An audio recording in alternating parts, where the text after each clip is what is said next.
Welcome everyone to Pacifist Part 6, the only show that guarantees complete satisfaction or your money back. Finally, we now move into the mission Mr. Phillips, where Michael and Franklin are spending some quality time alone, celebrating their recent success and getting to know each other a bit better over a few drinks. Whew, cheers. Unfortunately, Dave, Michael's old FIB contact, kills the mood by barging in like he owns the place, violating all form of etiquette. What is wrong with you? Davey! Long time no see. And what about Fruitcake? If Fruitcake realizes, finds out you're alive, you are D-O-N-E fucked! You'll make sure this is one of them. Get 1,000 things every day. How about you make sure this is one of them? Trevor becomes overwhelmed by the news, and so lashes out at Johnny of the Lost Motorcycle Club. For unknown reasons, Johnny dies, so Trevor wants to take his lackeys Wade and Ron to reason with the other motorcycle gang members, as he suspects that they will mistakenly blame him. But alas, Trevor doesn't know where the gang lives, despite that they live just up the road, are his clients for his meth business, and that they live right next to the Azteca leader's trailer, of which Trevor does know the location. Left with no other option, Trevor goes to ask around for the gang's whereabouts. Trevor questions the bikers about where their gang is based, but the bikers become enraged learning that Johnny might be dead, and so they take off to get reinforcements as they feel intimidated by Wade and Ron. Oh, where you guys going, huh? Let's go, ladies! The game requests that we take out the bikers following the van, but not only do we not need to kill them, they will often just kill themselves as they don't seem to be very good at riding on bridges. I'm not that good with I guess it falls to me then. Okay! Moving into the bikers' trailer park, I was fairly convinced that it wouldn't be too hard to do passively, as long as Wade and Ron actually fired their guns at the enemy. Okay, let's see. Sit back and watch the show, you useless pricks. Oh, they do shoot people, nice, okay. Easy. This should not be hard then. I have a feeling this is foreshadowing. The first immediate problem that I ran into is that Wade and Ron will not shoot at the enemy if they take cover, which sort of defeats the purpose of taking cover rather than hiding if you really think about it. As Wade and Ron didn't seem to want to cooperate, it seemed prudent to call the police. What emergency service do you require? Thank you. Police officers are en route to your current location. Moving the cover away from Wade and Ron just highlighted how little fucks they actually give, and while the cops would arrive to help, they seemed very outmatched and unable to kill anything. You don't want to know me when I'm irritated! I was given a ray of hope when one of the bikers actually died, but as you will soon learn, this turned out to be the biggest cock tease so far in this series. One died! Progress! Understand your pain, friends! The progress was slow because the police kept dying, so it seemed that my best bet would be to get more police involved. But as only 2 would come if I called them on the phone, I had to get a wanted level to get more. Okay.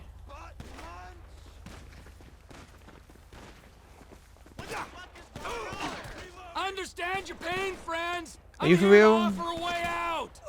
Are you... Wanted level. Wanted level. Wanted level. Understand your pain, friends! Threatening the cops at the trailer park was ineffective, so I decided to restart the mission to try and get a wanted level before I reached there.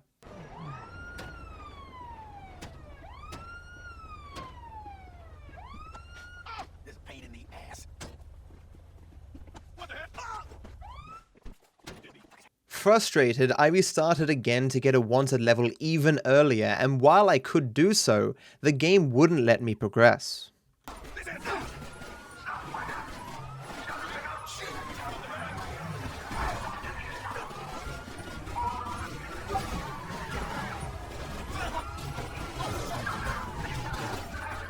It seemed getting a wanted level for more police to help me was out of the question, but I did learn that Trevor dying in this specific location has some unusual side effects.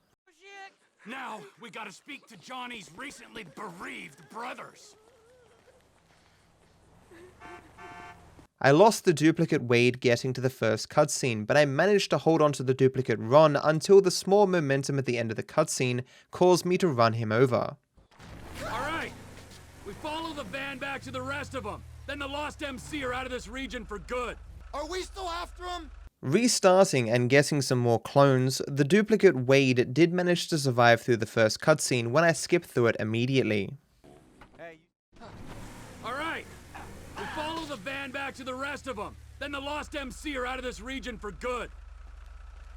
Finally again reaching the trailer park, the duplicate Wade acted as a basic NPC, so it fled from the gunfire, making it completely useless. Honestly, I don't know what I was thinking. If you duplicate something that's useless, obviously the duplicated thing will also be fucking useless.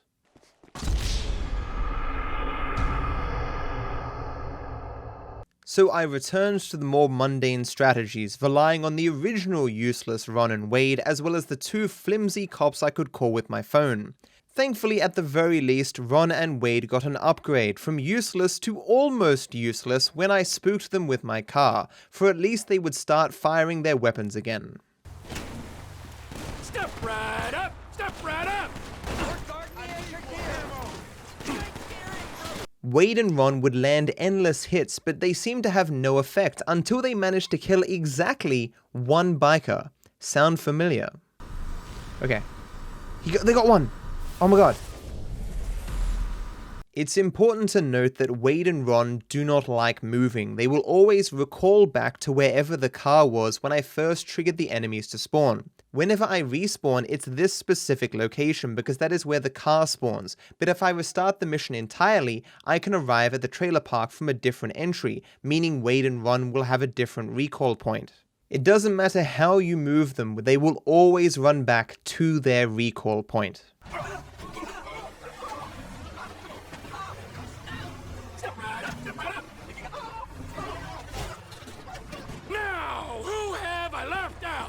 So at this stage I was convinced that while Ron, Wade and the police seemingly do very little damage to the bikers, I could still win if I found some safe place to hide to give them enough time to take the enemy out. I think I need to build my own little fortress. Like back over here somewhere. Because this will be near the cops as well. So like... oh crap. Well, that's not useful. Well, that's not good. I'm wiping out my whole customer base. Okay. My fortress is complete. What are these guys gonna do? What are you gonna do? This is 911. What emergency service do you require? Oh crap. Okay. Let's see how we go with this van exploding. What if I run out of power? No, my cover! No! No! After being unable to find a safe place outside of the trailer park, it seemed one of the trailers was my best bet, but sadly the few that were enterable had 2 doors that I therefore had to block. No! Door closed, please. Fuck. Get out the door. Get out the door. Get out the door. Get out the door. Okay, we're so close. Okay. I warned Johnny, and I'll warn you the same. Okay. Easy. Movement in this game is hard, okay guys?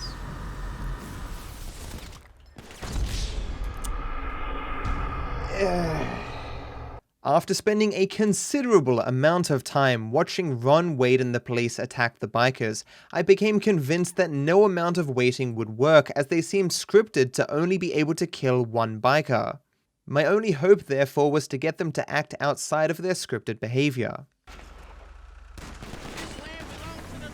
In speedrunning, lighting NPCs on fire is both therapeutic and it occasionally allows for unusual interactions. In this case, it seemed to have no effect other than making me feel better. Step right up! Step right up! Even putting my car into the ocean initially didn't seem to cause Ron or Wade to violate their scripting.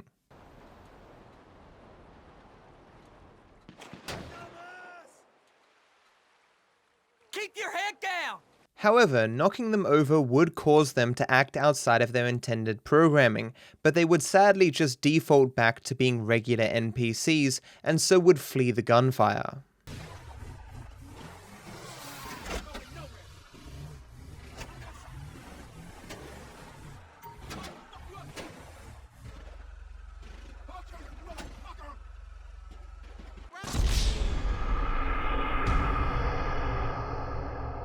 So all hope was lost, meaning that I was left with the sad task of trying to find the bare minimum amount of people that I had to kill, and due to chat's insistence, I agreed to try and let the bikers explode themselves. You think they'll shoot it? Or get close enough to me to die to it? Ah. They're gonna hit it.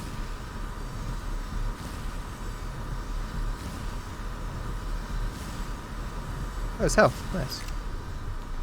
That's a health pack we didn't know about before. No one died. Honestly, I wasn't comfortable with trying to set up elaborate traps to have the bikers kill themselves, because at the end of the day I would still be killing them. So after 4 hours I gave in and I decided just to melee the minimum necessary to progress.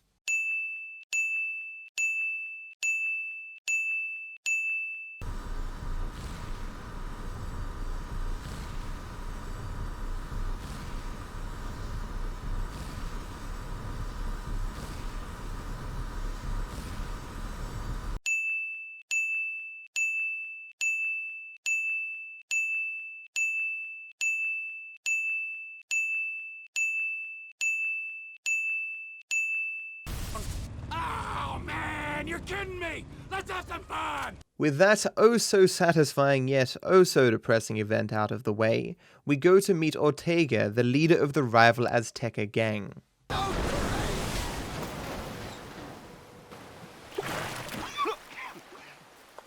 What the fuck? Fruitcake.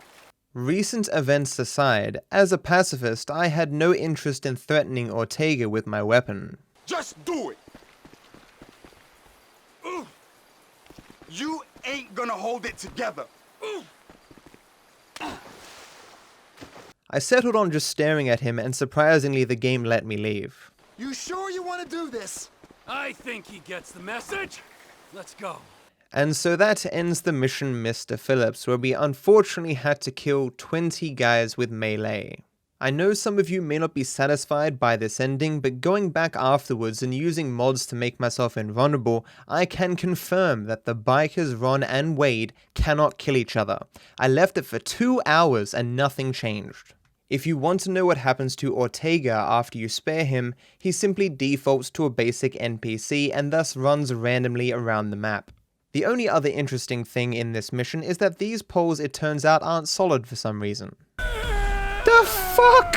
Johnny Cage! I had no idea. Wow. Now, let me address the hundreds of commenters who have told me to get the stun gun. Firstly, the stun gun is not purchasable until after the mission monkey business. Secondly, the random event to get the stun gun doesn't spawn until after Mr. Phillips, and I have no means to kill the man for his weapon because this is a pacifist run. Hey! Come here! Somebody come here!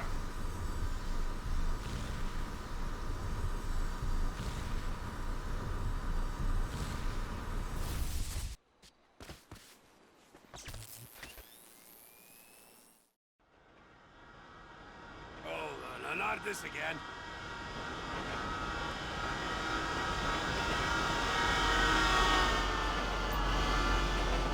Lastly, have you actually used the stun gun in this game?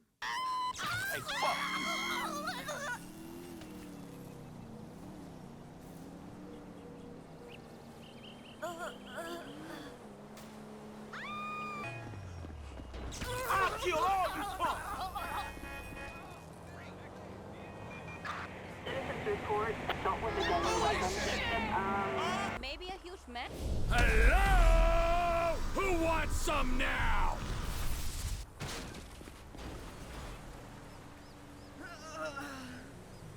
According to the GTA wiki, this weapon's counterpart in real life is capable of killing people, and in the game it is also capable of killing people. I don't look at this weapon and think this is pacifist. With that now being said, thanks for watching. I hope you enjoyed it, even if it may have been a bit disappointing. While the views and likes are dipping a little in this series, I'm quite enjoying myself, so I hope to still continue. Therefore, I hope to see you next time. Have a good one.